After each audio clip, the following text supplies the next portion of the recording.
Écolo, c'est pas que pour les bobos. Entendez-vous cette douce sérénade nous revenant sans cesse aux oreilles, brandissant le drapeau de la fin du monde chaque année un peu plus.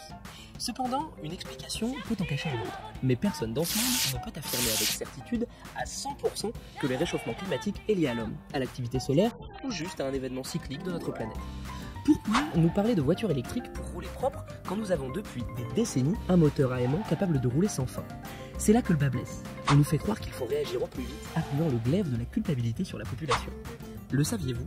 J'adore le dollar. Un lien subliminal avec l'écologie sûrement.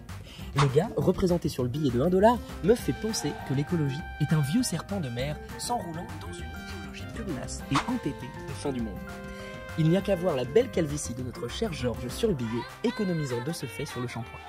Mais il est encore plus ingénieux que cela, mettant en scène une perruque d'apparat remplie de poux et d'insectes pour le reste de son existence. Si ça, ce n'est pas prendre soin de sa planète, je n'y comprends plus rien. On a tous connu le mec dreadlocks complètement perché qui vous dit « Hey mec, il faut sauver la planète, fume un peu, tu te rendras compte dans quel état elle se trouve ?» en riant bêtement de sa blague spéciale junkie. 3 factions diamétralement différentes entretiennent ce système qui maltraite toujours plus notre planète. La faction des bobos, ceux qui croient dur comme fer qu'en consommant bio et en vivant à Paris, ils font de l'écologie une priorité. Ils n'ont pas de voiture, mais prennent des Uber. Ils ne prennent jamais les transports en commun, mais prennent tout le temps l'avion. Et vivent dans un 150 m², réglant le thermostat à 22 degrés partout dans leur humble demeure. Et bien sûr, ils paradent habillés d'un superbe foulard, le montrant à qui veut le voir en disant « Il m'a coûté une fortune, c'est en cachemire ». À part ça, ce sont des parfaits idéalistes. La faction du peuple, les plus grands hypocrites de nos 3 factions. Belliqueux, de mauvaise foi et pétris d'autres qualités que je ne citerai pas ici, ils ont cette extraordinaire faculté à vous faire croire que s'ils avaient de l'argent, ils pourraient consommer autrement, se faisant même construire un joli chalet en montagne pour y vivre.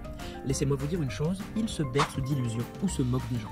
Ce seraient plutôt les premiers à claquer des allers-retours Paris-Dubaï avec le gratin du proxénétisme, se marrant de la misère. Ils finiront même par se plaindre que leur jet n'est pas assez rapide. La faction des perchés.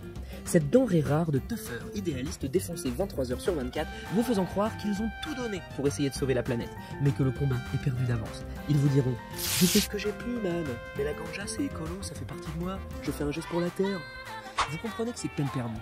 L'humanité écrit cette dernière lettre de noblesse. En conclusion, l'humain est bien enlisé dans son compost et les seules ordures à jeter de cette planète se situent à côté de nous. Ils ont 2 bras, 2 jambes et une tête, mais ça, c'est moins sûr. Alors arrêtez de vous briser les noix de coco et participez à ma superbe cagnotte. Au nom de l'écologie, j'accepte les espèces et toutes les espèces.